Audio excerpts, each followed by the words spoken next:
Acompáñenme a leer, por favor, desde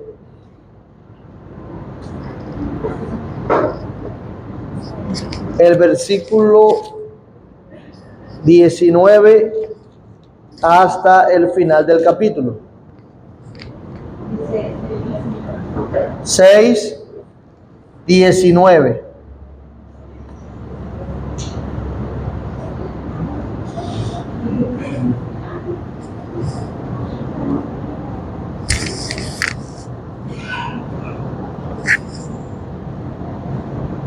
¿Estamos ubicados?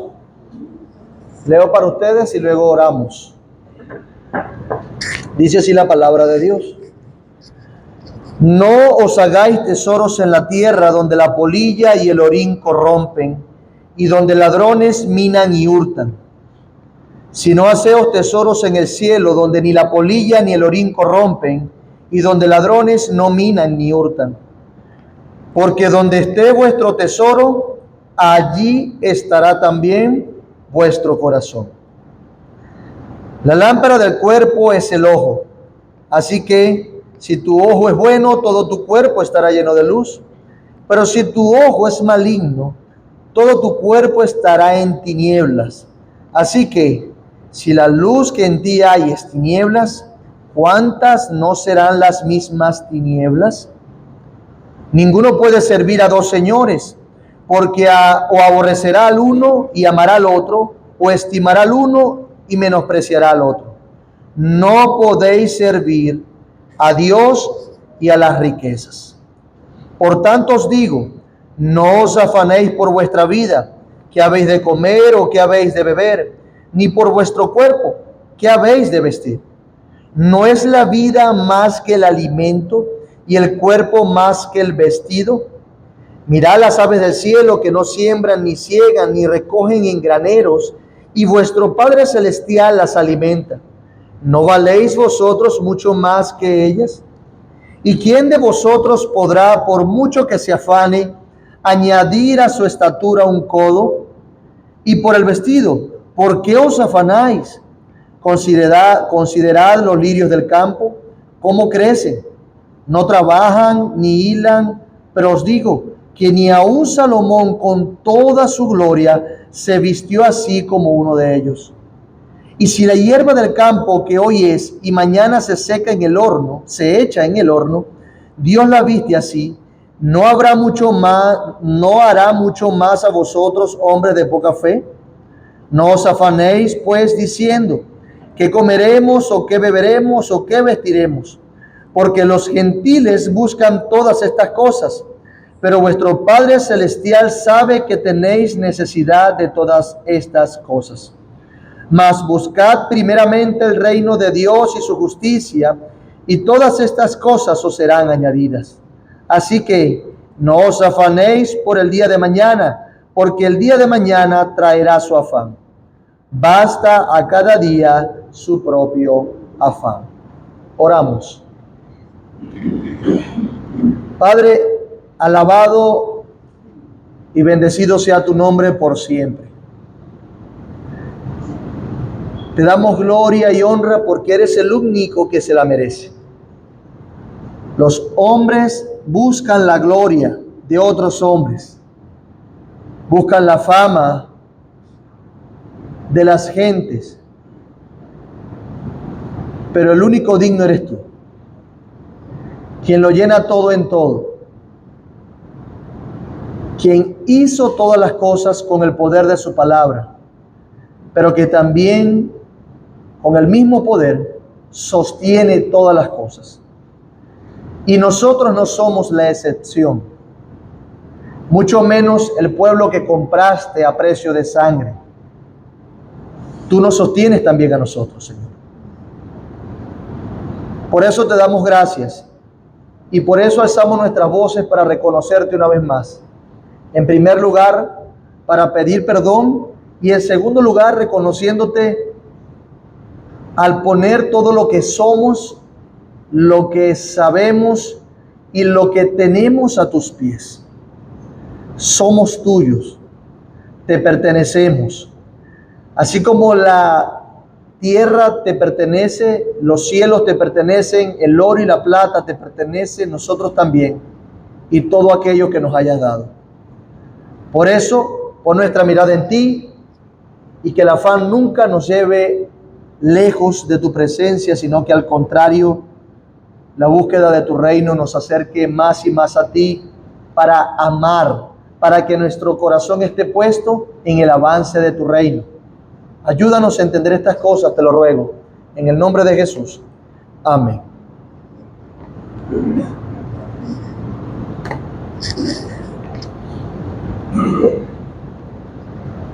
Bueno, hermanos, bienvenidos a nuestra escuela dominical. Una vez más, hoy tenemos el privilegio de ver una responsabilidad más de los miembros. Y esa responsabilidad que veremos hoy es una responsabilidad que tienen ya los miembros y que van a tener aquellos que sean miembros de esta iglesia. Y como les dije la semana pasada, esta responsabilidad es una responsabilidad que también me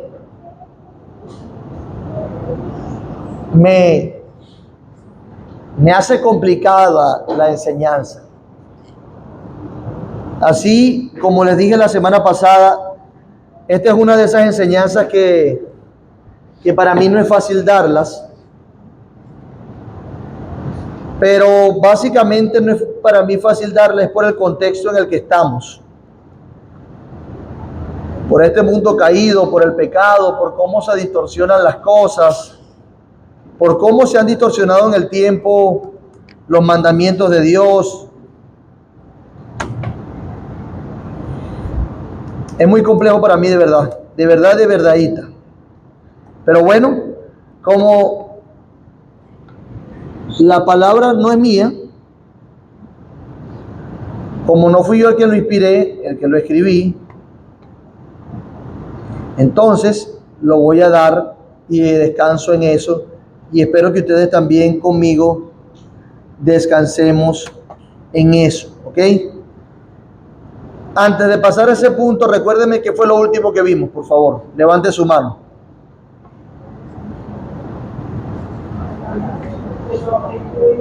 La semana pasada reconocer el orden de autoridad y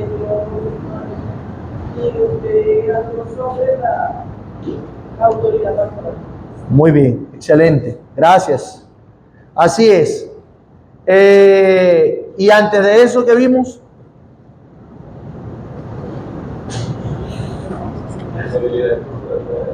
Sí, estamos en ese tema. Una de las responsabilidades es la sujeción a la labor pastoral, pero antes de eso vimos otras. Muy bien. Cultivo de la comunión. Y en el cultivo de la comunión tenemos el acercamiento auténtico, bien, apoyo social y la comunicación en casa. Sí, muy bien, excelente. Luego vimos, falta uno. Muy bien, la preservación de la paz. Ustedes no han escuchado la expresión en la gente: ¿para qué me voy a casar contigo si no me vas a estar matando a cada rato? Y vamos a estar peleando. Bueno, eso es una realidad. La gente dice: bueno, ¿para qué si estamos aquí es puro discutiendo? Como que no conviene. Y si lo aplicamos a nuestra comunión, a nuestra iglesia, debería ser lo mismo. ¿Para qué si usted tiene tantas diferencias, tiene tantas complicaciones? Entonces, ¿para qué andamos juntos?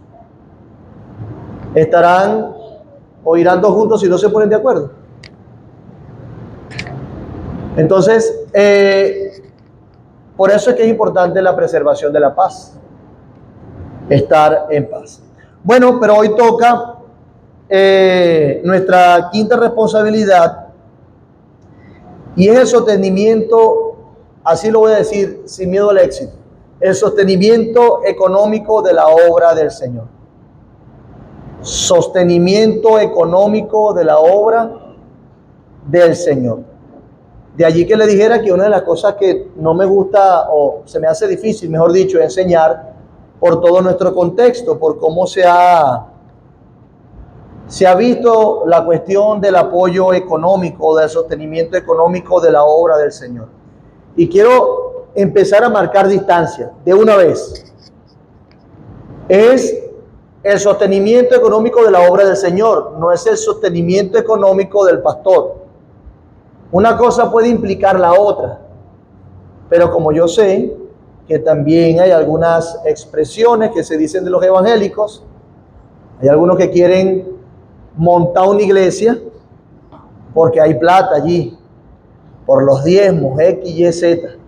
Pero hoy voy a tratar de expandir un poquito el asunto, inclusive con respecto a el diezmo y la idea que se mantiene de este asunto. Pero para avanzar quiero leer uno de los párrafos que está en alguna de las constituciones de iglesias bautistas reformadas.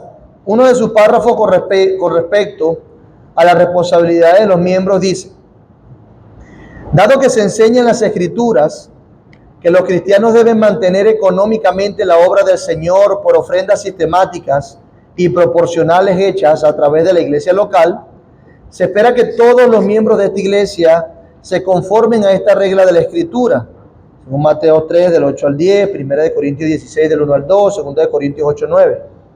El diezmo, la 10ª parte de los ingresos, no se impone al pueblo de Dios como una carga, pero en algunos lugares se insiste como una expresión de adoración a Dios y como la norma bíblica básica, a la cual se añadirán las ofrendas y dádivas de acuerdo con las posibilidades y la disposición del corazón de cada uno. Así lo expresa algunas de las políticas eclesiásticas. Y quiero recordar una vez más que es una política eclesiástica o una constitución. Simplemente la expresión práctica de obediencia que se sistematiza con respecto a los mandamientos de Dios. Una constitución responde a la pregunta: en la práctica, ¿cómo se ve la obediencia de los miembros de esa iglesia o de los cristianos de esa iglesia? Y se expresa entonces en párrafos como si fuesen unas políticas, pero fundamentados en la palabra de Dios. Entonces, ustedes saben que por asuntos de prudencia, por asuntos de no caer en situaciones que ya están empañadas por el contexto actual con respecto a los evangélicos y los que se llaman apóstoles y las iglesias de prosperidad, nosotros no acostumbramos a hablar de este tema en nuestra iglesia así como que en público, frente a todas las personas, siempre y cuando o hasta cuando sea necesario por la palabra de Dios. Y hasta ahora, como estamos viendo las clases de aspirantes a miembros de discipulado inicial, es importante abordarlo. Nosotros no recogemos inclusive las ofrendas de una manera pública, hablando de pasar por cada asiento. Además, por creer que no es la forma básicamente escritural, no queremos que nadie se lleve la impresión de que nosotros estamos interesados en su dinero. Sí oramos por nuestras ofrendas, porque debemos dar gracias y rogar al Señor que incline nuestros corazones, pero no lo hacemos de esa manera. Nosotros cuando hablamos de las ofrendas, hablamos de una manera que es una respuesta de adoración del corazón convertido. Y vea cómo lo digo, es una respuesta de adoración del corazón convertido. Por supuesto, tenemos un lugar para colocar las ofrendas, pero no se le exige a ninguna persona un monto en particular y mucho menos le exigimos a las personas que nos están visitando que ofrenden. Por eso es que estamos, una vez más, el contexto de nuestra clase, hablando de las responsabilidades corporativas de los miembros. Se espera que ofrendan porque ellos están diciendo que son creyentes y que quieren entonces promover el avance del reino a través de esa iglesia local. Por eso es que nosotros lo hacemos básicamente de esa manera y hacemos el llamado especialmente a los miembros. Por supuesto, si usted cree que es creyente, ama al Señor, le teme y entiende que es un mandamiento y va a responder en adoración, entonces naturalmente usted va a buscar hacerlo sin que nadie se lo demande o sin que alguien sea miembro. Porque es una respuesta del corazón convertido. Muchas de las preguntas que nos hacen es básicamente, ¿y cómo ofrendamos? ¿Cómo se hace aquí? Y a veces a mí me alegra eso, que nos pregunten cómo nosotros hacemos con las ofrendas, porque claramente entienden que no le exigimos a nadie que dé plata. Mi interés personal, mi interés bíblico, nuestro interés personal, nuestro interés bíblico es que primeramente la persona venga a escuchar la palabra de Dios. Y lo primero que queremos que salga de su corazón es que una expresión de obediencia, de fe y de adoración a Dios con su propia alma, que sabemos que luego eso va a llegar hasta toda su vida, sus finanzas. Ese es nuestro interés, que vea a Dios y que sea Dios mismo quien le diga, mira, las cosas son así. Pero como aquí estamos predicando la palabra de Dios, en este momento estamos enseñando una parte de ella, entonces por eso también tocamos el asunto. Paréntesis para cuestiones prácticas. Nosotros tenemos esa cajita que está allí, donde se colocan las ofrendas. En el momento que usted entienda, puede hacerlo si quiere, si su corazón está inclinado a eso. Pero ese es el lugar. Bueno, hay otros que hacen algún tipo de transferencia. Bueno, dentro de la tecnología y las posibilidades que Dios nos ha dado, de una manera que es viable. Pero allí está inclusive un método de pago como el pago móvil, donde pueden adorar con sus finanzas al Señor. Que los hermanos que están encargados lo tienen, pudiesen pedirlo con naturalidad. Pero insisto en esto. Note que en este punto de la historia es que estoy hablando esto desde este punto, desde este lugar, desde este contexto. No queremos dar la idea de que estamos interesados en su dinero, pero sí queremos ser fieles. Y si el Señor dice que las ofrendas es una expresión de adoración de un corazón convertido y agradecido, entonces yo necesito enseñarlo porque es la palabra de Dios, no es mi palabra. Y por eso quiero que lo tengan en mente, porque es importante que entendamos todo el consejo de Dios. Ya hemos hablado en otras partes, por ejemplo, cuando vimos la teología o nuestra perspectiva del pacto, que nosotros no pactamos para que Dios, eso no es la ofrenda, que doy tanto para que me den tanto, que si esto, lo otro, no. Ya esas cosas han quedado claras, y si alguno tiene alguna duda, puede preguntar. ¿Ok? Lo que sí creemos, como vamos a ir viendo, es que Dios ha querido dar forma, mantener el sistema de adoración, mantener el sistema de misericordia, mantener el sistema evangelístico y de misiones a través de la adoración de las finanzas de su pueblo. Dios lo ha querido así.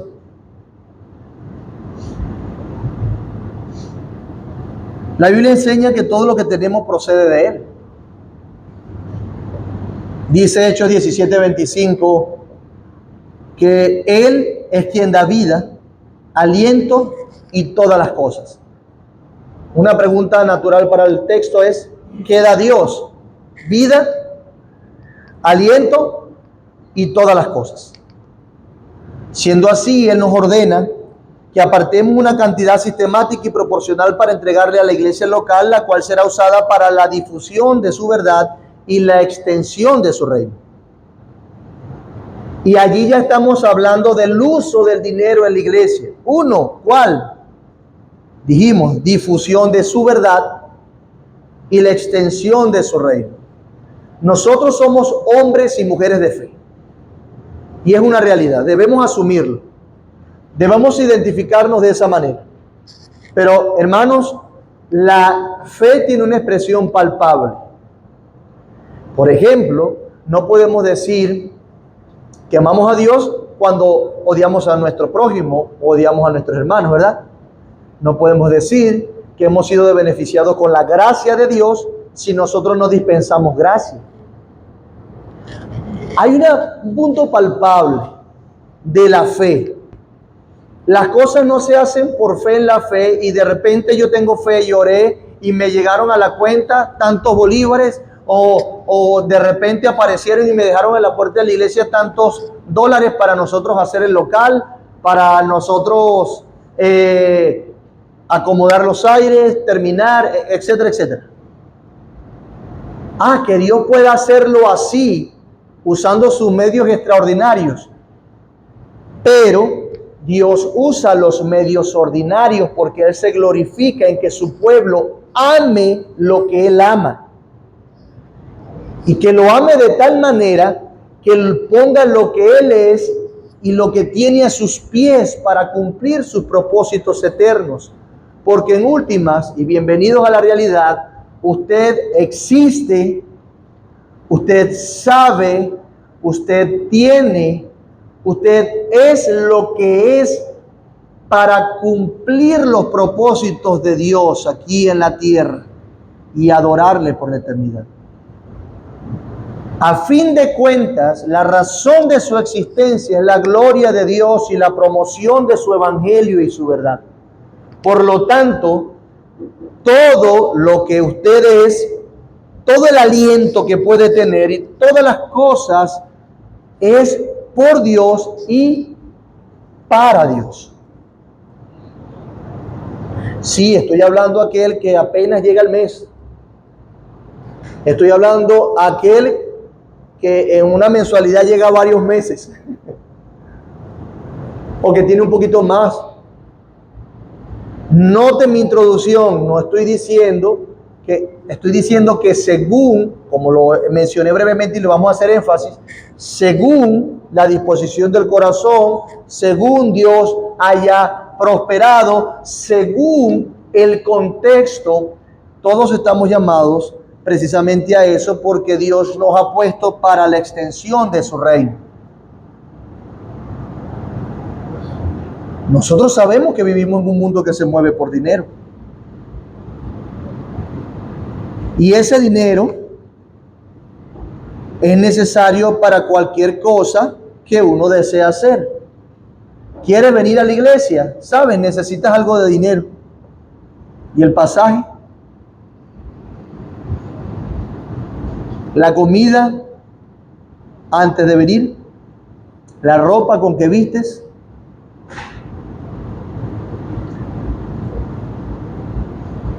Ahora, dentro de las cosas de la iglesia, todo cuesta dinero. Por ejemplo, si queremos imprimir una guía, si necesitamos pagar la electricidad o el internet, si necesitamos hacerle mantenimiento a los aires, si necesitamos arreglar los ventiladores, si necesitamos mejorar las luces del local o el sonido del local, si necesitamos reparar el techo, eso se hace con dinero. Con el mismo que Dios nos ha dado para que ahora nosotros le adoremos.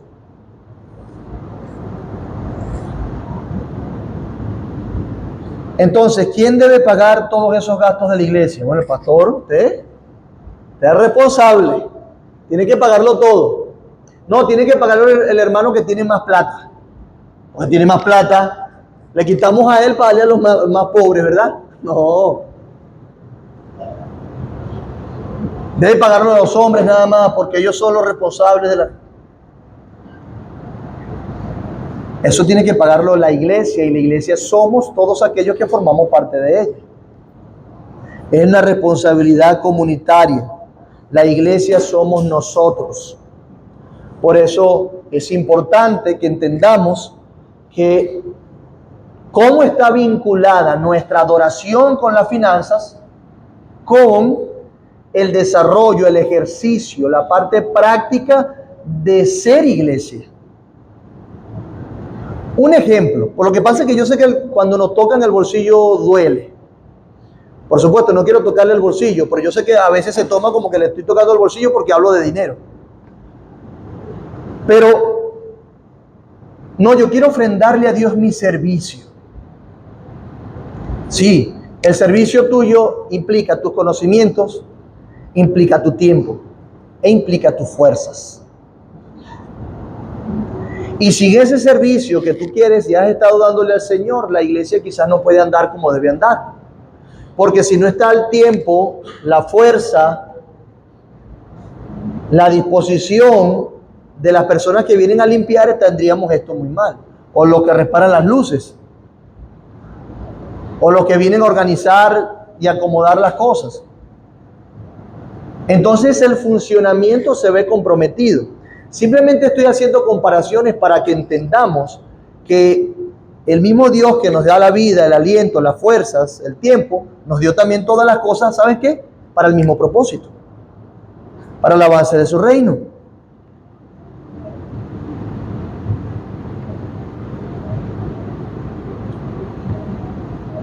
Claro, esto no es un invento mío, esto no es un argumento o artimaña de algunos para hacerse de recursos que no son de Él, sino que es un mandamiento de Dios. Por eso es que nosotros lo vemos y lo enseñamos como una necesidad razonable y un deber más de cada miembro.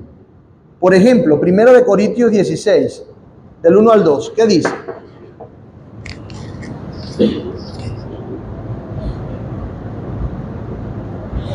Primera de Corintios 16, del 1 al 2.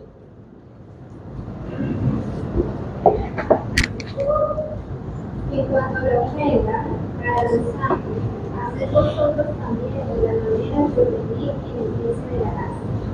Cada primer día de la semana, cada uno de vosotros ponga a partir, según haya prosperado, guardándolo, para que cuando yo llegue no se recojan entonces ofrendas. Muy bien. Por supuesto, esa situación responde a un contexto particular.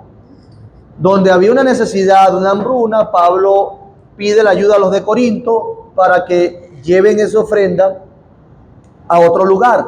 Pero para llevar la ofrenda primero hay que recogerla. Y él dice cada primer día, el primer día de la semana. Cada primer día de la semana. Y ese cada primer día de la semana es el primer día de la semana porque en ese momento se reunían, el día domingo.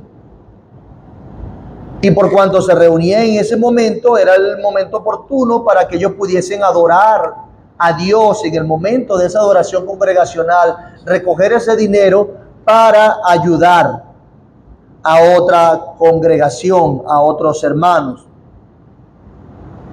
Ese era el objetivo particular en este caso, pero el principio se mantiene, porque no solamente el uso del dinero es para ayudar a los necesitados. Nosotros tratamos dentro de lo posible identificar algunas necesidades de la iglesia para poder ayudarles, para poder paliar esas situaciones. Y si hay alguna necesidad extrema, poder cubrirla. ¿Y cómo lo hacemos? Con la adoración con nuestras finanzas. Si hay otra iglesia con una necesidad importante, queremos servirle, como pasó en este caso con Pablo pidiendo esa ofrenda a los de Corinto. Esa ofrenda comunicaría de parte de ellos su entendimiento del evangelio, su entendimiento del amor al prójimo y de las necesidades de su prójimo, en este caso de otros hermanos de la fe que estaban en otra ciudad. Y entonces era una respuesta al evangelio, porque entendían que ellos lo que eran, lo eran para Dios. Y en este caso el apóstol lo que está haciendo es guiarles hacia ese propósito para que cumplan la voluntad de Dios.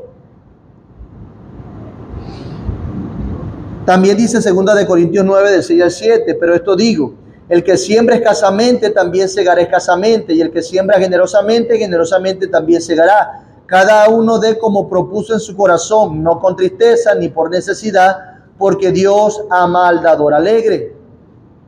Por supuesto, en ambos pasajes se nos ordena, se nos manda, se nos insta a dar, a ofrendar, a contribuir económicamente con la obra del Señor. Y eso es un deber de cada miembro. Pero veamos este pasaje una vez más en su contexto. Básicamente una expresión parecida a la de 1 Corintios, pero en este caso fíjense cómo Él los motiva. Él quiere que siembren para que cieguen, según el pasaje. Quieren que lo hagan con alegría, no por necesidad. Quieren que lo hagan con amor, no con tristeza. La expresión de la ofrenda en ese momento iba a ser una expresión de fe y de adoración que comunicaba que Dios es quien le da a ellos para que ellos den. Ellos estaban sembrando, usando esa ilustración, pensando en que Dios ya había sembrado en ellos y que luego ellos iban entonces a segar de una manera generosa. Y esa manera generosa no es el mal llamado pacto o intercambio, donde tú tratas de poner un contrato con Dios, exigirle, ponerle, demandarle, te doy tanto y tú me das tanto porque yo te doy para que tú me des. No, el contexto responde a la respuesta de un corazón convertido que entiende las necesidades de sus hermanos y entiende que va a cegar de Dios generosamente porque Dios es Dios, no porque necesariamente lo den dinero, sino porque cada acción de gracias, cada fidelidad al Señor, cada oportunidad de crecimiento que Dios me da para la piedad, eso es ganancia, eso es cegar generosamente. Por eso no hay que hacerlo con tristeza. Oye, tengo que darle, que esta iglesia manda a uno, yo no voy a ir más para allá. Qué fastidio, ¿no? Ya me hablaron de dinero, me voy. O simplemente, bueno, estoy aquí, este es el mejorcito lugar donde puedo estar. A veces huele un poquito a cemento, pero bueno, voy a pagar la cuota de la membresía. No es con tristeza, no es cargando tu corazón, no es por necesidad. Bueno, si yo doy, Dios me va a dar a mí. No,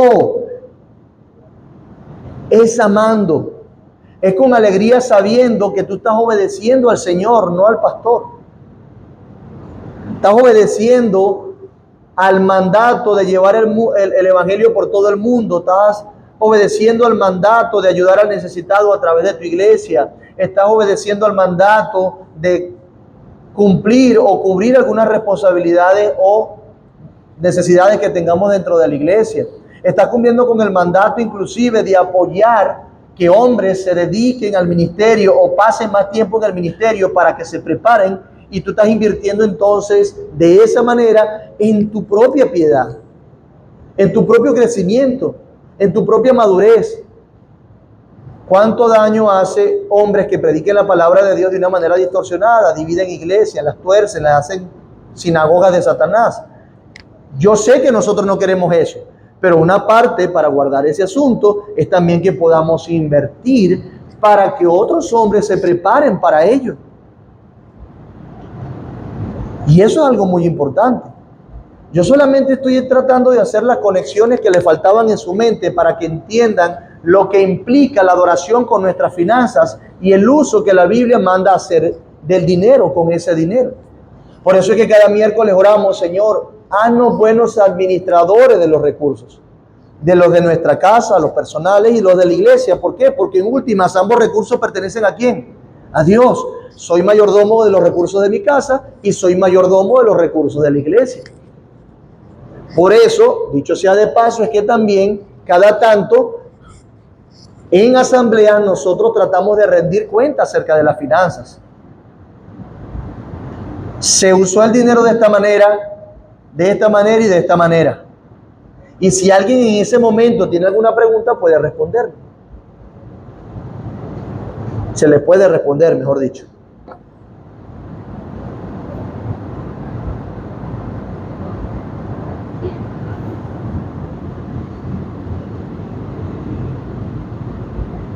Ahora, nuestra postura ante el diezmo es algo muy importante. Yo sé que es una palabra muy sonada en el mundo evangélico. El diezmo, que obviamente el diezmo, creo que todos saben, es el 10% de lo que tú ganas.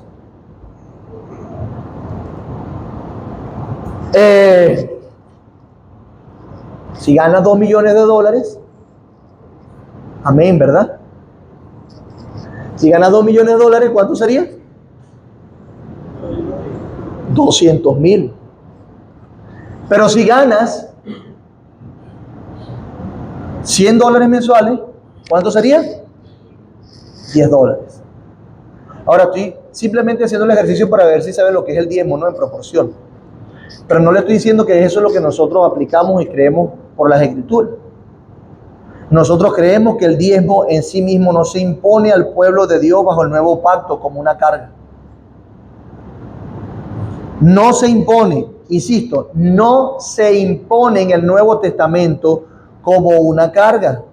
No es una obligación. Hagamos un poco de historia para que entendamos la cuestión del diezmo.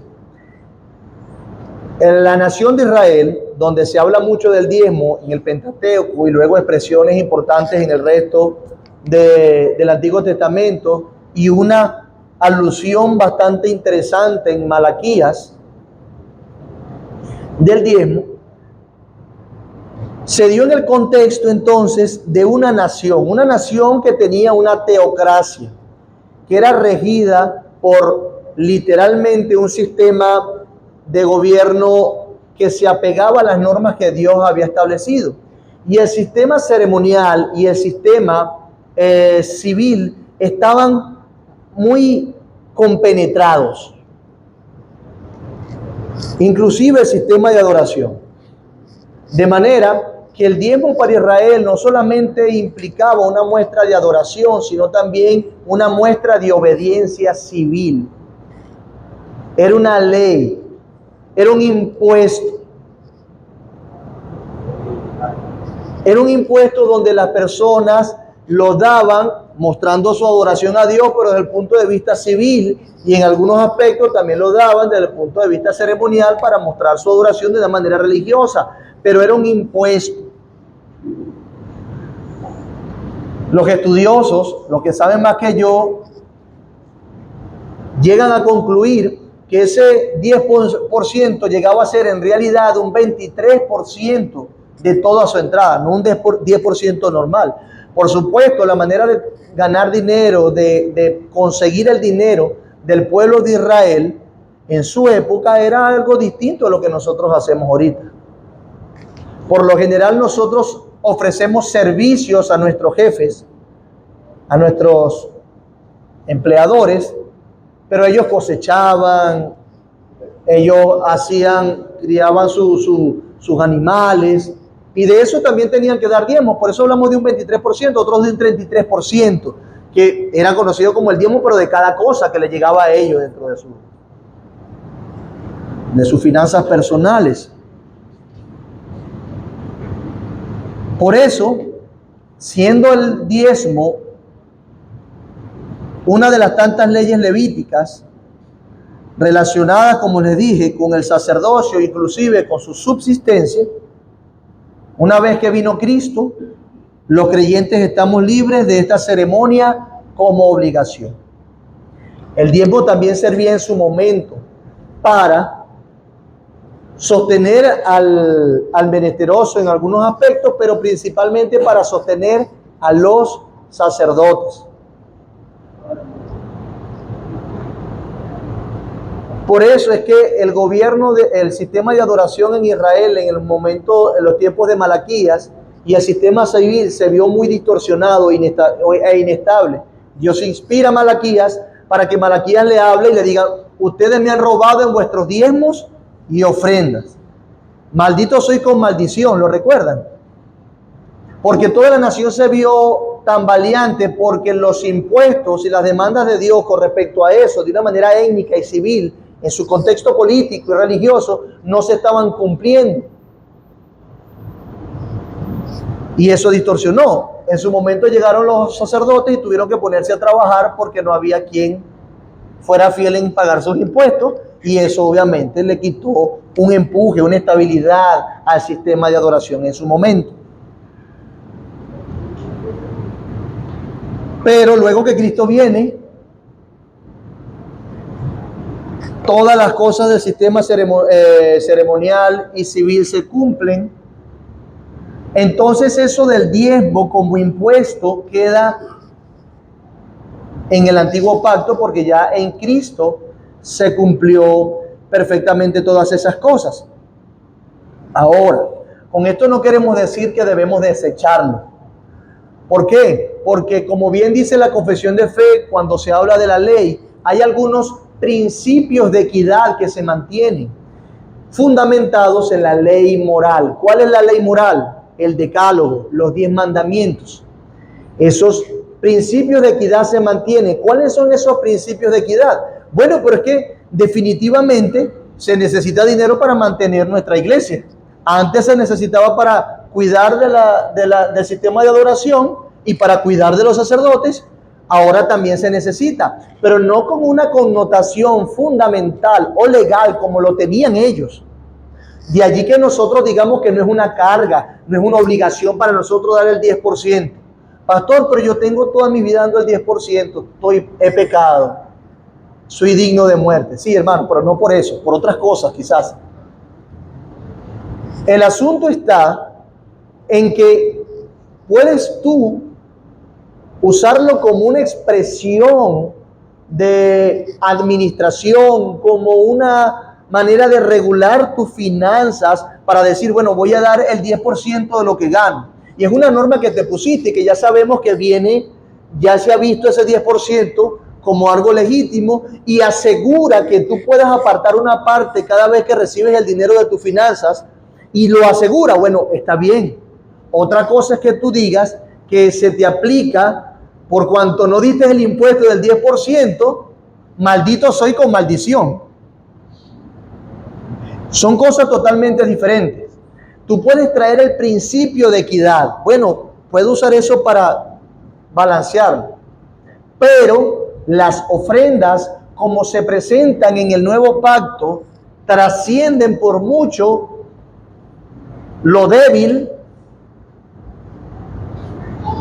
y lo deficiente del antiguo pacto. Porque el nuevo pacto es un nuevo pacto mejor, ¿cierto? Un nuevo pacto que es mejor. Eso implica que las glorias del nuevo pacto que fue inaugurado en Cristo, entonces trascienden y superan por mucho las glorias del antiguo pacto. Si eso se nos dio como un prototipo de lo que debería ser, ahora las cosas deben ser mucho mejores y mucho más grandes. Ellos no entendían o no tenían la luz que nosotros tenemos con respecto a la salvación de sus almas y lo que Dios iba a hacer a través del Mesías. Pero ahora nosotros, la iglesia del nuevo pacto, la iglesia de Dios, entiende cuál es ese Mesías, lo que hizo, lo que ganó, y vemos la salvación atrás como algo concretado. Ya vemos que el problema más grande de nuestras vidas fue resuelto, que no es la deuda que tienes, que no es la enfermedad que tienes, que no es la diferencia que tienes con tus hermanos. O sea, el problema más grande fue resuelto.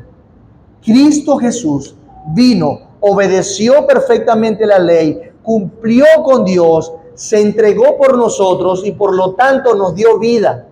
Nuestra vida está escondida en Cristo. Mi hermano, mi hermana, si tú te mueres hoy y tienes deudas, no te vas al infierno si estás en Cristo. Si te mueres hoy por alguna enfermedad, no es problema. ¿Sabes por qué? Porque estás en Cristo. Si te mueres peleado con otro hermano y en tu corazón estás triste por eso y no has podido acomodar la cosa, pero te mueres, ¿sabes? Ya Cristo resolvió fundamentalmente ese problema. Por lo tanto, puedes confiar. Ve la grandeza de ese pacto. Ve la gloria de ese pacto. Ve la grandeza de la obra de Cristo. Por eso es que muchos predicadores dicen que si antes se exigía el 10%, ahora en el nuevo pacto, ¿cuánto? ¿Cuánto más no nos debemos dar al Señor?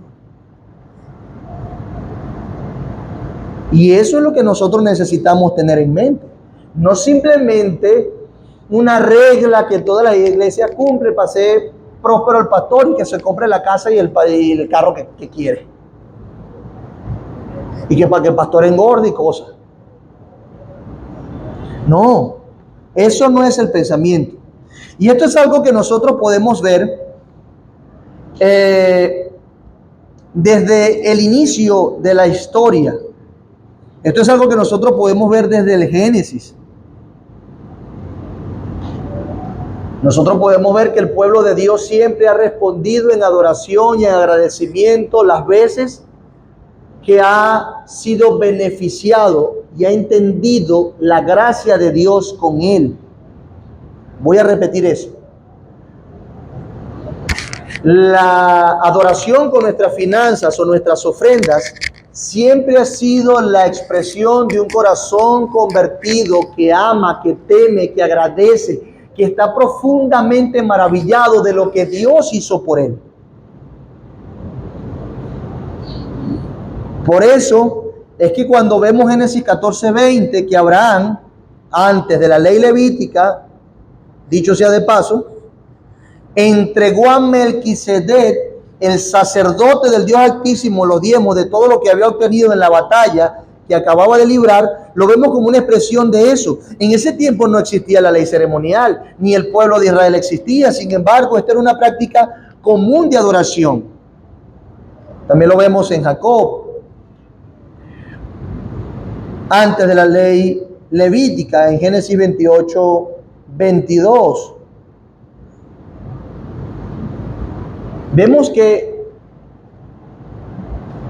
Caín y Abel entendieron que Dios era Dios, que había vestido a sus padres y en consecuencia a ellos, en el sentido de no matarlos, y ellos fueron a presentar ofrendas. Vemos una vez más a Abraham, Jacob, antes de la ley. Imagínense esto. Que alguien, usted tiene un problema muy complicado en la alcaldía, vamos a ponerlo difícil, sin alusiones personales, y no puede resolverlo, pero viene el alcalde y te dice, mira, vale, yo te voy a ayudar a resolver eso, quédate quieto, te lo resuelvo. Y tú dices, wow, como pasa en las alcaldías también, en algunos lugares, no tengo para pagar el funeral de un familiar que murió, no tengo para acomodar mi casa, para acomodar las aguas negras de mi casa, se está desbordando, te ayudan. Tú quedas profundamente agradecido. ¿Y cuál es la respuesta natural? De lo que tienes, así sea poco, dar un presente. ¿No le pasa? Ahora, mira, esto me ha pasado con esta persona, ya saca la alcaldía de su mente, otro amigo. Ahora, gracias por lo que hiciste por mí. Y le llevas algo que es importante para ti. Si se dan cuenta que está en nuestra anatomía, en nuestro ADN, responder con agradecimiento a alguien que ha hecho algo valioso por mí. Y entonces llevamos chocolatico. Oye, hermano, gracias, oíste, gracias por ayudarme con esto. Llámame lo que necesites. Y cuando te vuelven a llamar y te llaman, no, hermano, seguro voy a ponerle empeño porque tú demostraste amarme y ayudarme en esto. No, hermano, yo no lo hice para eso, dice el otro. Yo, tranquilo, quédate quieto. Pero queda eso en nuestro corazón de querer agradecer de alguna manera palpable. Ahora, recuerden a Dios, su gloria, lo que ha hecho por nosotros, cómo resolvió el mayor de nuestros problemas, literalmente cómo nos acomodó la vida, literalmente cómo nos sacó del infierno, cómo dio lo más valioso que él tenía, a su hijo, en el cual tenía complacencia, cómo se entregó y mostró su amor, cómo fue paciente y longánimo durante tantos años, siglos, que podemos ahora contar en milenios. Dice Pablo a los romanos que Dios en su paciencia decidió pasar por alto los pecados para llevarlos o pagar por esos pecados en la cruz del Calvario. Hermanos, vea esto. Necesitamos ver la iglesia como lo que es en realidad, la manifestación de la gloria de Dios en la tierra, los representantes de Cristo, aquel pueblo que Cristo compró por su sangre y son los promotores del reino de los cielos aquí en la tierra, son columna y baluarte de la verdad, la iglesia del Dios vivo, la casa de Dios, casa de oración. Dios habita en medio de nosotros y por eso tiene sentido que nosotros traigamos nuestras ofrendas delante de Dios. ¿En dónde? En su iglesia. En su iglesia. Tiene sentido, ¿verdad? Piedras vivas, un templo espiritual, donde Dios da su manifestación, su presencia especial, cuando su pueblo se reúne a santificar su nombre y adorarle. Y ese pueblo, portadores del Espíritu Santo, llenos de gracia, son los que entonces administran esos recursos para la gloria de Dios. Necesitamos obedecer en esto también. Por eso la Biblia dice de como cada uno propuso en su corazón, no con tristeza ni por necesidad, porque Dios ama al dador alegre. Ahora, con todo lo que les he dicho, porque Dios ama al dador alegre.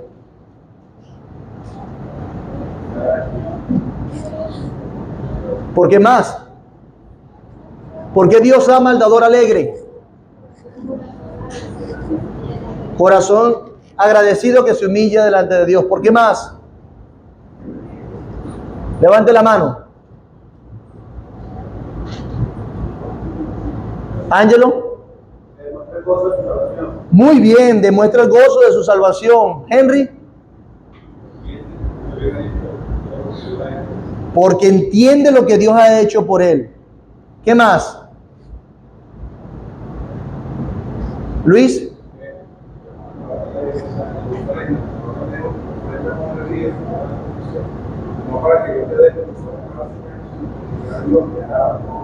Por lo que Dios le ha dado, por eso da con alegría. Y por eso es que Dios lo ama. Porque reconoce lo que Dios ha hecho por él. Ahora, una vez más, a veces la semántica nos queda corta. Quizás en el hebreo se entienda mejor, pero ninguno de aquí habla arameo ni hebreo, ¿verdad? Pero cuando hablamos de que entendemos lo que Dios ha hecho por nosotros, eso implica necesariamente que entendemos que nosotros le pertenecemos a Dios, que Él nos compró, no solamente tu alma. Escúchame, no hagas esas diferencias que te van a llevar a muchas complicaciones. Cristo te compró a ti, cuerpo y alma. Por eso es que te dará un cuerpo glorificado en su momento. Él ganó para ti algo más. Tú entonces eres un agente de Dios y necesitas verlo de esa manera. Porque a veces con decir representante como que no entendemos la profundidad del asunto. Tú eres un agente de Dios capacitado con cualidades especiales, portadores del Espíritu de Dios, Dios mismo en ti, que fue dado a este mundo para que pudiese promover a Dios. Y cuando Dios hace eso, no solamente compra tu alma y tu cuerpo, sino lo que tú eres. Ya tú eres como una sucursal que administra su vida, su tiempo, sus pensamientos, sus recursos para cumplir el propósito de Dios. Dios te dio para eso, no para otra cosa. Por eso es que nosotros decimos que necesitamos tener cuidado cuando tratamos de agarrar nuestro sueño y ponerlo con el sueño de Dios. Entonces, Dios, un poquito tú y un poquito yo. Dame chance que yo también sea feliz. No, tu felicidad es Cristo y lo que ya hizo por ti. Ya puedes vivir en la escasez o en la abundancia. En ese contexto, ya puedes sufrir, ya puedes llevar las enfermedades, ya puedes morir en paz, ya puedes ser martirizado, porque todo lo puedo en Cristo que me fortalece. Ese es el punto, hermano. Le pertenece por completo. Si seguimos separando las cosas, entonces decimos, bueno, pero ya va. Tengo que guardarme este pedacito para mí. No es una exigencia del Nuevo Testamento que usted lo venda todo y lo traiga a la iglesia. No lo es. Pero la Biblia respalda los episodios donde la iglesia, al conocer la gloria de su salvación, estuvo dispuesto a vender todo lo que tenían para ayudar a los necesitados y para promover el avance del reino. Ahora entienden por qué vendían todas las cosas y la ponían a los pies de los apóstoles, porque los apóstoles eran los hombres sabios apartados por Dios para administrar eso, porque ellos tenían claro el propósito para el cual Dios los llamó, el avance de su reino. Nosotros somos soldados de un ejército con un mismo propósito. Si quieres verlo con otra ilustración, tú perteneces a una empresa que tiene una visión y una misión clara, una declaración de propósito objetiva, que se te repite todos los domingos, todas las semanas, cuando vas tú mismo en intimidad a la Biblia, para que recuerdes que no te perteneces, que Dios es el Rey, que de Él es el cielo y la tierra, dueño del oro y la plata, y ahora tu vida responde a Él. Porque ya Él sabe lo que significa ofrendar. Ve a Dios como aquel que te puso un ejemplo de ofrenda. Santiago dice en el capítulo 1 que Dios es el Dios dador. Él le encanta dar. ¿Y qué nos dicen los evangelios? ¿Qué nos dicen los apóstoles? Que Cristo se dio como una ofrenda. O sea que Dios ofrendó para su propia causa. Y ofrendó su Hijo amado. Y su causa, mi amado hermano, parte de su causa para su gloria, eras tú. Dios se ofrendó para salvarte a ti. Dios se dio para hacerte bien a ti. Dios se entregó para sacarte del infierno a ti. Dios se entregó para sacarte de la esclavitud a Satanás a ti. Es algo profundamente personal. Por eso que cuando tú vas a ofrendar con tus finanzas, es algo profundamente personal. Entender la magnitud del Evangelio y el alcance que ha tenido en mi vida, entonces eso me lleva a entender quién soy. Por eso es que decimos, si eres cristiano, no te perteneces. Mi hermano, no te perteneces. Ahora administras tu vida porque Cristo te salvó para que tu trabajo promueva la gloria de Dios y su evangelio. Trabajando bien, haciendo un trabajo honesto, sirviendo bien a tus jefes, y cuando te paguen, entonces tú administras tu dinero de manera que tú glorifiques a Dios y promuevas su evangelio en tu casa, cuidando de los tuyos, amando a los tuyos. Y cuando entonces vienes con ese trabajo que Dios te dio a tu iglesia, lo entiendes de tal manera que lo pones a los pies de Cristo para promover el avance del evangelio y la gloria de Dios. ¿Ven cómo es la cuestión? Entonces estás estudiando para prepararte. Y quieres prepararte porque quieres prepararte ¿para qué? Porque mi vocación es muy grande, pastor, y yo quiero hacer eso, así no me paguen. Qué piadoso, ¿no? Pero en realidad lo estás haciendo para obtener dinero, para sustentarte y tener un buen empleo.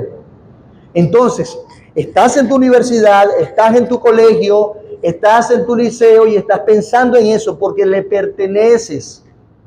Le pertenece de tal manera que quieres promover el evangelio y su gloria. ¿En dónde? Por eso es que es tan aborrecible, hermano, cuando hay un estudiante que es cristiano y en el liceo vive como le da la gana, trayendo vergüenza al nombre de Cristo. O un universitario, o un trabajador, o en tu casa eres evangélico, pero en el trabajo no. Por eso es que es tan aborrecible, le perteneces. Tu trabajo es de Cristo, tu familia es de Cristo, tus amigos son de Cristo, tus relaciones son de Cristo, tu dinero es de Cristo, tu casa es de Cristo, tu carro es de Cristo, todo es de Cristo. Y no lo digo para que me lo des a mí, lo digo para que lo administres de tal forma que se vea y se palpe que te lo dio para promover su gloria en la predicación del evangelio. Para eso es que te lo recuerdo. Porque le pertenecemos. Ahora entendemos por qué es una responsabilidad de los que dicen que son creyentes y quieren formar parte de una iglesia. Es una responsabilidad corporativa. Nosotros hemos llegado al punto, de una manera que creo que es saludable, de rendirnos cuenta de nuestras finanzas. Y tengo que decirle a la gente cuánto gané. Y es un tabú. Es increíble el tabú, como tratando de violentar la privacidad. Yo no quiero violentar la privacidad de nadie, pero usted sabe que es bueno que tomes 1, 2, 3 hermanos y le digas, mira, así está mi finanza y estoy haciendo esto. Porque ¿sabes cuál es uno de los peligros que puede pasar por tu corazón y puede tener tu familia? Que tú quieras servir a 2 señores, pero eso no se puede. O sirves a Dios o sirves a la riqueza. Y ven acá, no te estoy diciendo que son las riquezas que eres súper rico. ¡Ah, qué rico! Al contrario, nosotros por nuestra pobreza tendemos a quitar o no administrar nuestros recursos para la gloria de Dios, porque tenemos poco. O sea que el mayor problema a veces y por lo general y en nuestro contexto somos nosotros los pobres. Entonces, no puedes servir a 2 señores. No puedes. Las riquezas tienen el poder de cautivarnos de tal manera que nos desvía nuestra mirada de Cristo. Por eso es que Cristo insistió tantas veces con las riquezas. Bueno, pero necesito riqueza para comer. No te afanes por lo que has de comer. No, que necesito riqueza para vestir. No te afanes por lo que has de vestir. ¿Le perteneces a Cristo? Sí, Él te va a ayudar. Él te va a ayudar. Por eso, entendiendo que somos agentes de Dios y que el propósito para el cual Dios nos salvó es para promover su gloria, Él murió para traer gloria a su nombre, salvando a los perdidos. Entendiendo eso, entonces tú buscas primeramente el reino de Dios y su justicia, y todo lo demás será añadido. Por eso, si tu ojo, que es la lámpara de tu cuerpo, que alumbra lo que estás haciendo, está alimentándose de oscuridad y de los afanes y los deleites de este mundo, se va a oscurecer. Pero si se está alimentando de los propósitos eternos, tu dinero, así como haces un SAM, así como ahorras, así como haces un bolso, así como inviertes en algo para tener más, también lo vas a tener, o principalmente lo vas a tener para promover la gloria de Dios. ¿Nos damos cuenta?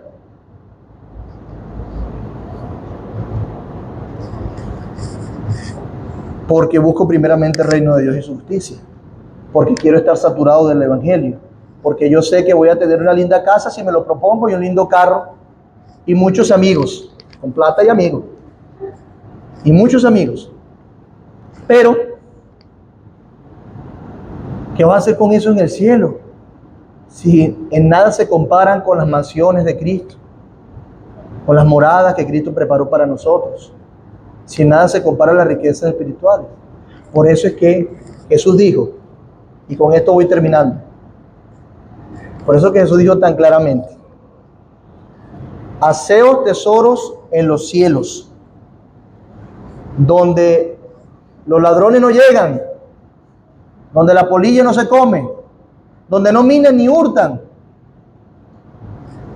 Hacer tesoros allá. ¿Y ustedes saben cómo es que Cristo enseñó a hacer tesoros allá? Siendo dadores alegres. Y tú sabes que es lo hermoso, que mi hijo, si sabe que a mí me agrada algo, lo repite varias veces, porque me agrada, porque sabe que yo lo amo cuando él lo hace. ¿Entendieron la analogía? Si tú sabes que Dios te ama y expresa también su amor cuando tú das con alegría, ¿qué vas a procurar hacer para agradar a tu Dios? Dar con alegría. Dar con alegría. Hermanos, Cristo es tan bueno que nos dejó tanta verdad. Por eso es que hasta Pablo nos dice, bueno, conforme a lo que hayas prosperado. Él no nos dice, no más, no. Conforme a lo que hayas prosperado. Conforme a lo que hayas prosperado. Ay, 30, 100 bolívares, qué pena, no voy a dar esto. Yo sé que aquel hermano da 100 dólares. Y yo voy a dar 100 bolívares. Qué pena, no, que no lo voy a dar, qué vergüenza. No, detente.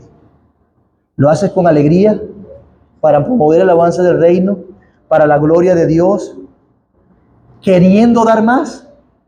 Adora a tu Señor con tu ofrenda de 100 bolívares, de 50 bolívares, de 20 bolívares. Porque como decía Pablo, lo que queremos es ver frutos de que amas a Dios y que respondes a Él. Comencé diciendo que no estamos detrás de tu dinero, estamos detrás de tu alma y que el resto lo haga Dios por medio de su palabra. Por eso, hermanos, no te restringas. Ahora, si nos llega la gracia y hay alguno aquí que Dios lo prospere de tal manera que diga, perro, yo voy a sacar mi cálculo al 11%, pero el 11% son $2,000 mensuales. No, eso es mucho real para esa iglesia. No, hermano, recuerda que no es para la iglesia, que no es para los hombres, es para Dios. Y tú sabes qué, los grandes ministerios son grandes porque hay personas que han entendido ese pensamiento y entienden su lugar en el reino. Te pregunto, ¿entiendes tú tu lugar en el reino? ¿Entiendes tú tu lugar en el reino? Por eso oremos para que el Señor nos ayude a paliar nuestras necesidades, nuestras deudas, nuestros compromisos y que ahora nuestra administración sea con criterios evangélicos, bíblicos, enfocados en el sacrificio que ya Dios hizo por nosotros. Amén. Ángelo.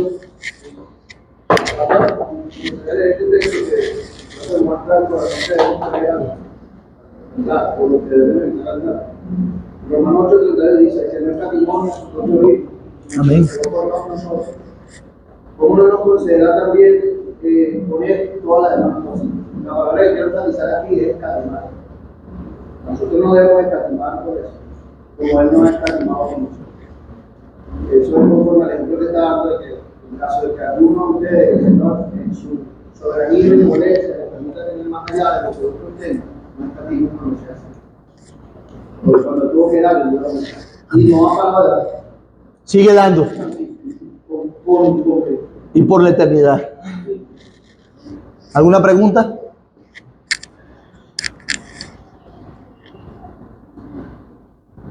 ¿Alguna duda? Pregúnteme algo para que no me regañen el jueves.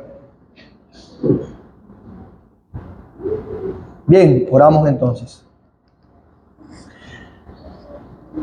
Señor,